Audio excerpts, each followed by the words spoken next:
Bismillahirrahmanirrahim.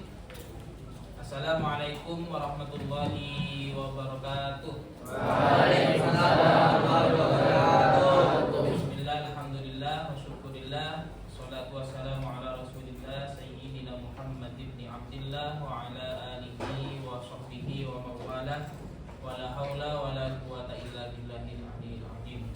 Qala rabbi shrah li sadri wa yassir li amri wa hlul 'uqdatam min lisani yafqahu qawli. Anak-anakku yang saya banggakan, hafizakumullahu jami'an. Mudah-mudahan kita semua senantiasa dijaga oleh Allah Subhanahu wa taala. Amin ya rabbal alamin. Sebelum kegiatan belajar mengajar, marilah kita berdoa bersama-sama. Berdoa dimulai. Bismillahirrahmanirrahim. Alhamdulillahirabbil alamin. Maliki yaumiddin. Iyyaka na'budu wa iyyaka nasta'in. Ihdinas shiratal mustaqim. Selesai. Anak-anakku yang saya banggakan, hari ini kita akan belajar materi tentang mawaris. Namun sebelum itu, siapa yang tidak masuk untuk hari ini? Zaki. Nomor absen 23. Satu orang cuman ya? Nah, tidak masuk karena keterangan sakit apa ini? Sakit ya? Selebihnya masuk semua ya? Oke, anak-anakku yang saya banggakan, bagaimana kabar kalian hari ini? Kalian pernah nggak mendengar materi waris ini? Kalau kata warisan kalian tahu? Oke. Kalian sebenarnya pernah disinggung waris itu di bab sebelumnya. Namun hanya tersirat saja. Yaitu di bab pernikahan. Bab pernikahan yang pernah kalian pelajari sebelumnya, di materi sebelumnya, atau di bulan-bulan sebelumnya, atau di semester sebelumnya, ini erat kaitannya juga dengan pernikahan. Karena di bab pernikahan itu juga ya, ada suami dan istri yang selebihnya berhidup berumah tangga dan seterusnya. Ya. Nanti di sini ada namanya harta gonogini dan seterusnya. Namun jauh sebelum itu kita akan bahas definisi-definisi sebelumnya. Nah, cuman sebelum definisi, sebelum kita belajar tentang bagaimana pembagian waris dan seterusnya, kita simak dulu apa kira-kira problem-problem yang ada di dalam waris. Ya, apa Pak tujuannya ini Pak? Tujuan kita belajar waris Pak? Perhatikan di slide di atas.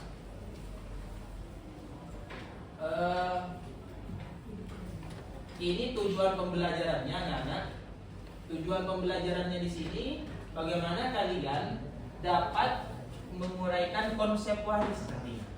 Setidaknya kalian tidak tertukar antara definisi waris dengan warisan, waris dengan hibah, waris dengan wakaf, dan seterusnya. Kalau kalian sudah paham tentang apa itu waris, ya, definisinya waris dan seterusnya, kalian tidak akan tertukar dengan definisi-definisi yang lainnya yang saya sebutkan tadi. Ya. Oke, yang kedua, kalian bisa memberikan argumen dengan diskusi teman sejawat dan seterusnya. Nanti Bapak akan buat kelompok untuk kalian. Ya. Yang ketiga adalah kalian bisa paham rumus penyelesaian waris melalui bahan ajar dan literasi lainnya yang ada di buku kalian, atau literasi di dalam buku-buku yang lain selain buku ajar kalian, entah bisa di internet dan seterusnya. Ya. Oke. Kedua, peserta ini mencoba melakukan latihan. Nah ya, kalian kalau sudah tahu konsepnya, tahu cara menghitungnya, kalian coba latihan. Ya. Latihan dari mana? Latihan setidaknya kalian bisa menghitung punya kalian sendiri. Artinya punya keluarga kalian sendiri.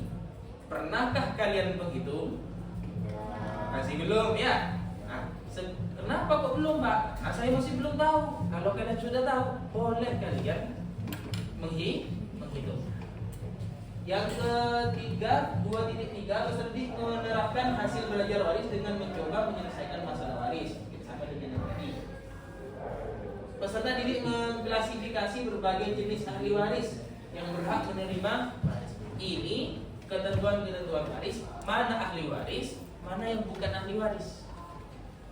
Nanti mungkin di slide-nya atau di pelajaran yang berikutnya, pertemuan yang berikutnya, kita akan bahas mana yang ahli waris, mana yang bukan ahli waris. Nanti ada pertanyaan, apakah anak angkat itu termasuk ahli waris?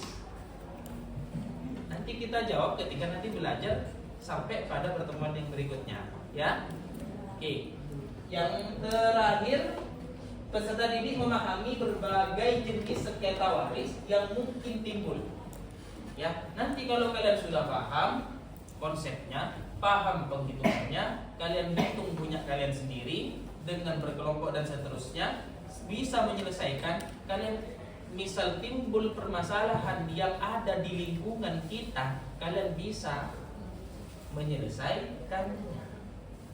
Ya, ini tujuan pembelajaran kita. Oke. Sebelum itu anak-anak, sebelum pelajaran, coba perhatikan gambar berikut ini. Warisan itu anak-anak erat sekali dengan harta, kan ya? Erat sekali dengan harta peninggalan dan seterusnya. Karena harta, ya, seperti ini kadang, ya, rebutannya. Ya. Ini rebutan tanah, ya, ya. Banyak kan di lingkungan kita? Ya. Padahal itu, nak, sejengkal begini, nak, ya, jadi ribut, nah, ya, jadi sengketa. Ini kurang ke sini. Oh enggak, ini punya saya dan seterusnya. Benar seperti itu? Ya, ya. Rebutan apa ini? Mungkin rebutan emas dan seterusnya, ya. Rebutan tanah seperti itu dan seterusnya.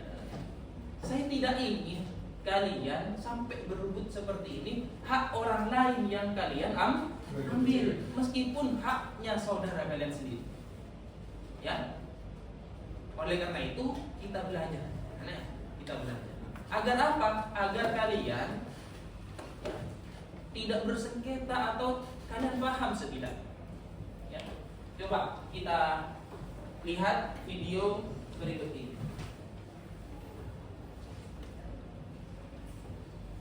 Terima kasih Anda masih bersama kami. Pemirsa, akibat sengketa warisan, 2 orang anak di Kabupaten Banyuasin, Sumatera Selatan menggugat ibu kandungnya sendiri.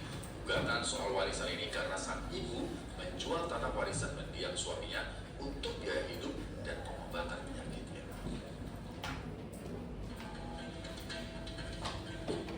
Dengan kursi rodanya, Damina, wanita renta berusia 78 tahun, menghadiri sidang perdana kasus sengketa waris di Pengadilan Negeri Pangkalan Balai, Kabupaten Musi Banyuasin, Sumatera Selatan. Sengketa warisan ini melibatkan Damina dengan pihak penggugat, yaitu 2 orang anak kandungnya sendiri. Damina digugat karena menjual tanah waris peninggalan mendiang suaminya tanpa melibatkan kedua anaknya itu. Padahal menurut Damina, kedua anaknya itu sudah mendapatkan bagian harta warisan masing-masing. Ia menjual tanah peninggalan suaminya untuk keperluan hidup dan berobat ke rumah sakit.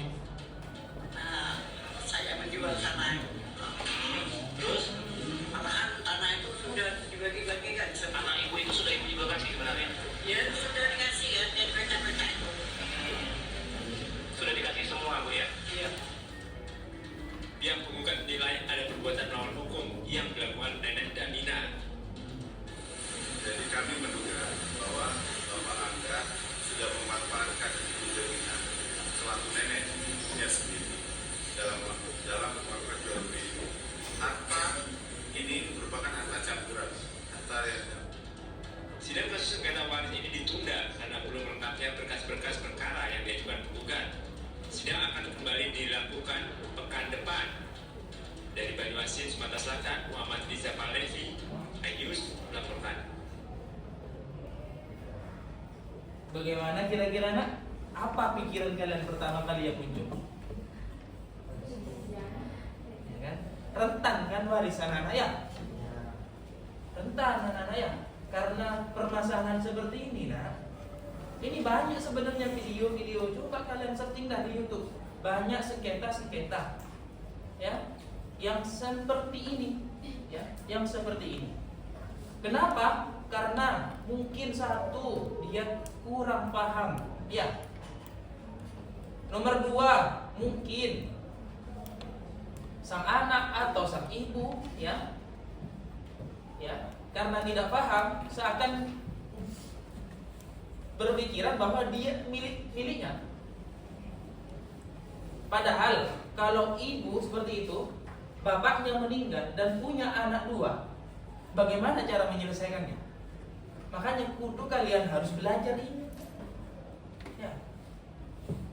Apakah ibu tidak berhak atas hak harta suami? Berhak, karena itu juga ahli waris. Ya. Bagaimana kalau balik? Kalau yang meninggal adalah ibunya, bapaknya boleh atau tidak? Dapat, ya, dapat.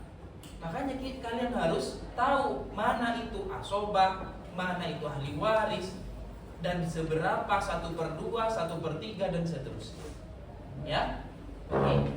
Selanjutnya, Pak, saya akan belajar apa saja? Saya runut dari apa saja, Pak, nanti belajarnya? Nanti kalian akan belajar, ya, akan memahami ini dulu juga. Akan memahami, ya, 1/2, 1 dan seterusnya. Nanti itu bagian-bagiannya. Ya. Melalui apa, Pak, nanti, Pak? Nanti kalian akan belajar peta konsep dulu, konsepnya dulu. Sebelum kepada teknis, kalian konsepnya dulu. Apa itu waris? Terus pengertiannya apa? Dalilnya dalam Al-Quran itu apa? Ya, dalam hadis itu bagaimana? Pernahkah Rasulullah seperti ini, seperti itu dan seterusnya yang diterangkan di dalam hadis? Nanti kita akan belajar itu dulu.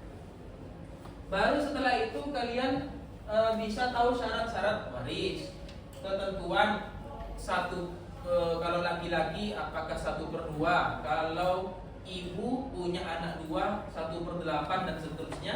Itu akan kita pelajari nanti. Ya, pelajari setelah kalian paham konsep-konsepnya. Ya, oke. Apa saja lagi, Pak, setelah itu, Pak? Silakan diperhatikan di situ. Seperti yang saya jelaskan tadi, kalian akan belajar dasar hukumnya melalui Al-Quran. Ya, pengertian waris nanti akan saya sebutkan. Dasar hukumnya Al-Quran, As-Sunnah dan KHI. KHI sebutnya, ya. Kompilasi hukum Islam. Ketentuan mawaris, ahli waris, syarat dan sebab-sebabnya. Ada sebabnya, Pak, ya? Ada. Seperti sebabnya orang bisa menerima harta waris, berarti ada sebab orang yang tidak bisa menerima harta waris. Apa saja nanti, Pak? Salah satunya misalnya yang tidak bisa menerima harta waris, salah satu contohnya adalah seperti dia pernah membunuh orang. Itu sudah menjadi sebab untuk tidak menerima. Bapak kalau menerima tetap, Pak, berarti dia bukan memiliki, bukan haknya di dia. Nah, ini perlu diperhatikan, Pak. Saya kok hartanya kok tidak berkah dan seterusnya. Jangan-jangan hak milik orang lain dia miliki. Paham sampai di sini? Ya, oke.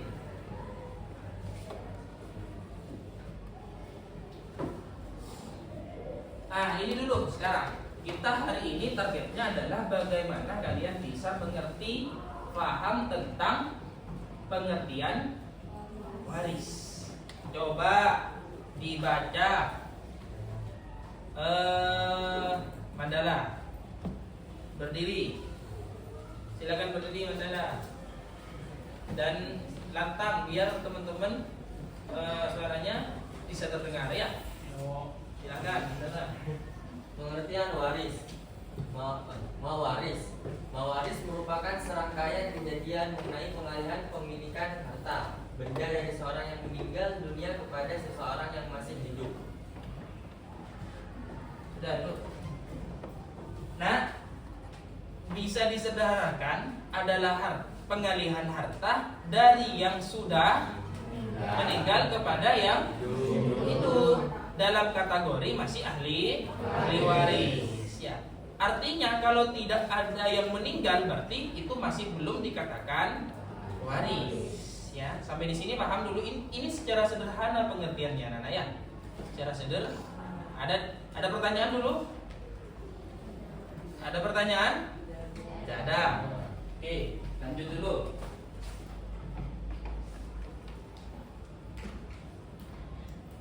Ini adalah terwujudnya warisan itu. Yang pertama, ya, sesuai dengan definisi yang tadi, pewarisnya orang yang punya waris yang pertama harus sudah meninggal. Ya, bagaimana kalau tidak meninggal? Maka tidak termasuk waris. Ya, paham? Nomor 2, tirka atau harta milik orang yang mati. Punya harta. Orang yang meninggal tadi punya harta. Ya, punya harta untuk diwariskan. Ya, punya harta untuk diwariskan. Bagaimana Pak kalau tidak punya harta untuk diwariskan? Maka tidak termasuk waris, yang meninggal saja. Ya. Paham ya? Kalau tidak paham nanti tanya. Saya apa tanya ya? Yang ketiga, dia punya harta yang dia dan meninggal dan punya harta waris. Yang ketiga adalah ada ahli warisnya. Meskipun ada yang meninggal dan punya harta, tapi tidak ada ahli warisnya, satu pun tidak ada, maka tidak termasuk waris. Mau diberikan kepada siapa? Ya, kalian, saya Pak. Ya. Saya. Ya. Oke, sampai di sini paham? Oke. Mungkin itu dulu yang bisa disampaikan. Nanti kalian coba mencari pengertian waris ya. Pengertian waris ada 4 kelompok di sini. Kelompok bangku paling barat, kelompok bangku sini, dan seterusnya ini menurut beberapa imam ya, imam madhab. Yang ini Imam Syafi'i ya. Pengertiannya loh ya, pengertiannya. Di sini Imam Malik ya. Di sini Imam Hambali. Yang terakhir Imam apa? Ya. Syafi'i, Imam Malik, Hambali, Hanafi. Paham ya? Oke. Itu sebagai tugas per kelompok kalian. Jadi kelompoknya sesuai dengan deret bangkunya dulu ya. Ini akan saya tanyakan ketika perhatikan di depan. Ini saya akan tanyakan ketika atau dipresentasikan oleh kalian ketika nanti masuk di pertemuan kedua. Seperti itu ya. Oke, ini sebagai refleksi saja. Kalian ketika sudah tahu bahwa waris seperti ini, apa perasaan kalian? Tunjuk tangan dulu yang ingin mau kesannya dulu. Monggo, siapa? Senailin? Hah? Perasaannya mungkin jika ada kejadian di belakang nanti saya akan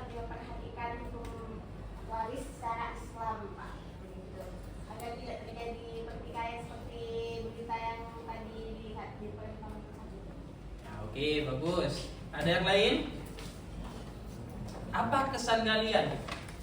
Apa pikiran kalian ternyata ketika ada pertikaian tadi, sengketa tadi, dan pelajarannya seperti ini, apa kesan pertama yang kalian ingin sampaikan? Ada lagi? Kalau Nailin tadi, ketika sudah seperti itu, Pak, saya akan belajar dengan sungguh-sungguh, akan menghindari sengketa yang seperti itu, Pak, biar bisa terhindar dari sengketa yang seperti itu tadi. Oke, seperti itu saja ya. Oke, itu saja yang bisa saya sampaikan. Kalian tugasnya diperhatikan, dikerjakan, dan dipresentasikan. Itu saja yang bisa saya sampaikan. Kurang lebihnya mohon maaf. Assalamualaikum warahmatullahi wabarakatuh. Waalaikumsalam.